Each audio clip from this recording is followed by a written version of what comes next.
Assalamualaikum warahmatullahi wabarakatuh.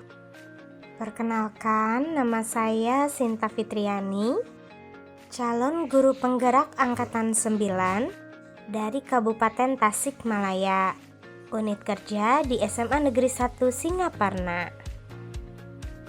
Pada kesempatan kali ini, saya akan membahas tugas koneksi antar materi modul 2.1 tentang pembelajaran berdiferensiasi. Pembelajaran berdiferensiasi adalah usaha guru dalam menyesuaikan proses pembelajaran di kelas untuk memenuhi kebutuhan belajar individu murid. Pembelajaran berdiferensiasi juga dapat dikatakan sebagai pembelajaran untuk mendukung semua murid di kelas. Kita harus ingat bahwa setiap anak adalah unik. Artinya, setiap anak memiliki kelebihan dan kekurangan masing-masing, baik dari segi minat, gaya belajar, kebiasaan, pola pikir, kemampuan literasi, dan lain-lain. Disinilah diperlukan usaha guru untuk dapat memenuhi kebutuhan belajar murid yang berbeda-beda, dengan tujuan mereka merasa nyaman saat belajar di kelas, dan tujuan pembelajaran pun dapat tercapai. Lalu bagaimana cara untuk dapat melakukan pembelajaran berdiferensiasi di kelas?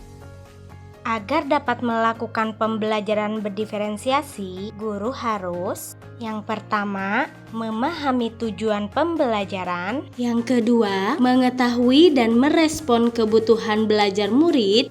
Yang ketiga, menciptakan lingkungan belajar yang mengundang murid untuk belajar. Yang keempat, melakukan manajemen kelas yang efektif. Yang kelima, melakukan penilaian berkelanjutan. Berkaitan dengan kebutuhan murid, guru harus memperhatikan 3 aspek, di antaranya kesiapan belajar murid, minat murid, dan profil belajar murid. Yang pertama, kesiapan belajar murid artinya mengharuskan guru untuk menilai pengetahuan awal dan menentukan apa yang telah murid ketahui dan di mana murid berada. Yang kedua, minat murid. Minat setiap anak pasti berbeda-beda. Ada anak yang lebih suka matematika, seni, bahasa, ilmu pengetahuan, ilmu sosial, dan masih banyak yang lainnya. Minat adalah salah satu motivator penting bagi murid untuk terlibat aktif dalam proses pembelajaran. Yang ketiga, profil belajar murid. Profil belajar murid bisa dilihat dari lingkungan, gaya belajar, budaya, dan kecerdasan majemuk. Kebutuhan belajar murid dapat diidentifikasi berdasarkan cara-cara berikut. Yang pertama, mengamati perilaku murid.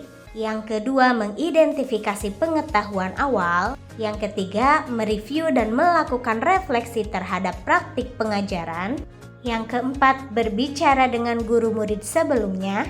Yang kelima, membaca rapot murid di kelas sebelumnya. Dan yang terakhir, menggunakan berbagai penilaian formatif dan diagnostik. Strategi pembelajaran berdiferensiasi dibagi menjadi 3. Yang pertama, berdiferensiasi konten. Yang kedua, berdiferensiasi proses. Dan yang ketiga, berdiferensiasi produk. Berdiferensiasi konten berkaitan dengan apa yang kita ajarkan, seperti materi, konsep, atau keterampilan yang perlu dipelajari berdasarkan kurikulum. Berdiferensiasi proses itu meliputi kegiatan yang memungkinkan murid berlatih dan memahami atau memaknai konten dengan cara membedakan proses yang harus dijalani oleh murid. Sedangkan berdiferensiasi produk merupakan bukti yang menunjukkan apa yang murid telah pahami dengan cara membedakan atau memodifikasi produk sebagai hasil belajar murid, hasil latihan, penerapan, dan pengembangan apa yang telah dipelajari.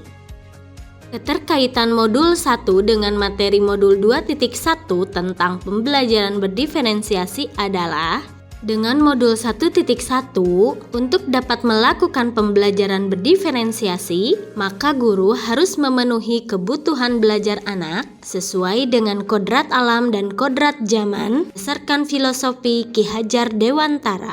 Dengan modul 1.2, Dalam melakukan pembelajaran berdiferensiasi, untuk dapat memenuhi kebutuhan murid, seorang guru penggerak harus berpihak pada murid, reflektif, mandiri, kolaboratif, dan inovatif.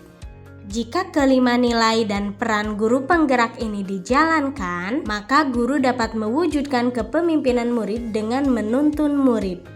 Dengan modul 1.3, pembelajaran berdiferensiasi dapat menjadi salah satu strategi untuk mewujudkan visi guru penggerak yang berpihak pada murid. Dan yang terakhir, dengan modul 1.4, dalam pembelajaran berdiferensiasi antara guru dan murid harus ada kesepakatan kelas terlebih dahulu agar proses pembelajaran berjalan dengan baik sesuai dengan nilai-nilai budaya positif.